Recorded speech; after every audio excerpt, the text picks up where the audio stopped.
सोटो मूंखे अॼु राति वञणो ई पवंदो। मूंखे अकबर खान तरफ़ वञणो ई पवंदो। न सौट न, अकबर खान तरफ़ वञण जी मां तव्हांखे इजाज़त कॾहिं बि न ॾींदुसि। सोट जेकॾहिं मां अकबर खान वटि वञी उनखे मुतमइन करे उतां छोकिरी खे वापसि वठी न आयसि त ॻोठ वारा मुंहिंजी इज़त जो जनाज़ो कढी छॾींदा। तूं छा थो सम्झी सोट? उते वेंदे त अकबर खान छोकिरी तव्हांजे हवाले करे छॾींदो। हो त तव्हांजे इंतज़ार में वेठा आहिनि।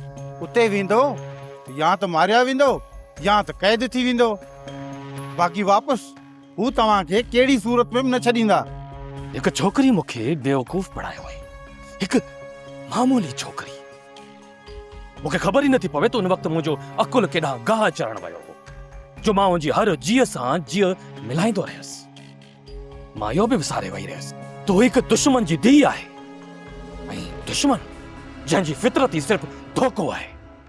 मां इहो सम्झी वेठुसि त शायदि अकबर खान असांजे विच में दुश्मनी ख़तम करण जे लाइ पंहिंजी धीउ खे हेॾां मोकिलियो आहे, पर न, अकबर खान पंहिंजी धीउ खे इस्तेमालु कयो आहे। ऐं मां इहो सम्झी वेठुसि त अकबर खान मुंहिंजे रिश्ते जी ॾिनल आछ खे शायदि क़बूल करे वरितो आहे। हिकु छोकिरी मूंखे अखियुनि में सुरमो पाराए ख़ामोशी सां निकिरी वई। कोन बख़्श कंदोसांसि, कॾहिं बि कोन बख़्श कंदोसांसि। सब्सक्राइब कयो असांजो official YouTube channel Sindh TV HD drama ऐं वधीक अपडेट लाइ बेल आइकन खे क्लिक करियो।